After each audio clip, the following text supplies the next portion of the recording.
میں طاہرہ حبیب جالب آپ سب لوگوں سے بہت کم شیئر کرتی ہوں۔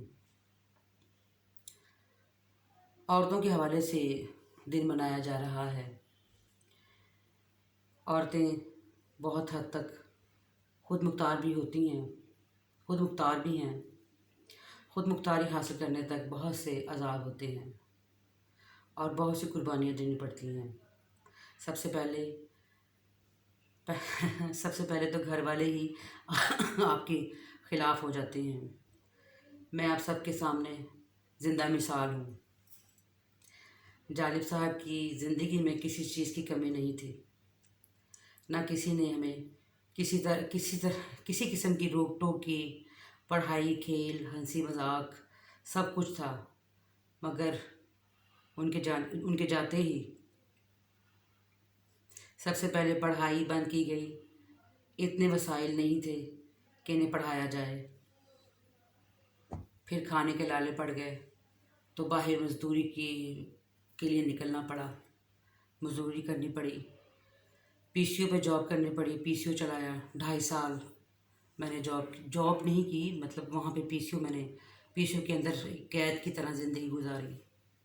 پی سی او پہ 2.5 سال تک بیٹھی۔ پھر مختلف ڈرائیونگ سینٹرز پہ جاب کی۔ 250 ملتا تھا مجھے ایک لڑکی کو 10 دن سکھانے کے۔ ایک حد تک سب کو پالا، اپنی بہنوں کو، ماں کی علالت اور ان کے بعد باقی ساری ذمہ داریاں۔ لوگ پوچھتے ہیں شادی کیوں نہیں کی؟ جب آپ واحد کفیل ہوں اور ساتھ دینے والے راستے میں رکاوٹیں ڈالنے والے بن جائیں تو گھر بسائے نہیں جاتے، سنبھالے جاتے ہیں۔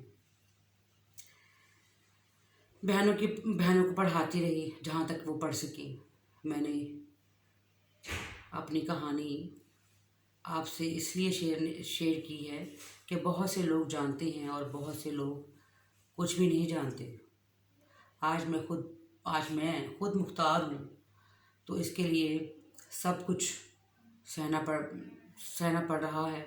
مضبوط ہونے کا مطلب یہ ہوتا ہے کہ لوگ سمجھتے ہیں کہ لوگ سمجھتے ہیں کہ مجھے یعنی آپ کو کوئی تکلیف نہیں ہے، جبکہ آپ زیادہ سینسٹیو ہو جاتے ہیں۔ بہت کچھ سہا میں نے، بہت کچھ سہ رہی ہوں۔ سب کچھ ہوا زندگی میں۔ بہت پیارے لوگوں کے بہت مکروہ چہرے دیکھے ہیں، مگر میں ڈر کر یا گھبرا کر پیچھے نہیں ہٹی۔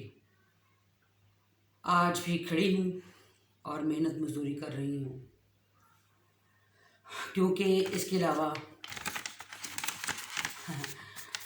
کے علاوہ کوئی اور آپشن نہیں ہے، اور نہ ہے۔ نیٹ سول ٹیکنالوجیز میں جاب کرتی ہوں، پک اینڈ ڈراپ لڑکیوں کو دیتی ہوں، کریم چلاتی ہوں۔ ہاں، جالب صاحب کے لیے کچھ کرنے کی کوشش کر رہی ہوں، اپنا حصہ ڈال رہی ہوں۔ میری خواہش زندگی میں پوری ہوئی جالب عوامی میلے کی صورت میں۔ اس دن کے حوالے سے آپ سب سے بات چیت کر رہی ہوں۔ اس دن کے حوالے سے آپ سب سے بات چیت ہو رہی ہے۔ پیغام دینا چاہوں گی کہ آپ پازیٹیو رہیں، خاص کر خواتین ڈر کر گھبرا کر ہمت نہ ہاریں، ڈرے نہ، گھبرائیں نہ، اور اپنی ہمت کو قائم رکھیں۔ اگر آپ صحیح راستے پر ہیں تو مشکلات ضرور آئیں گی، مگر ایک دن آپ سرخرو ضرور ہوں گی۔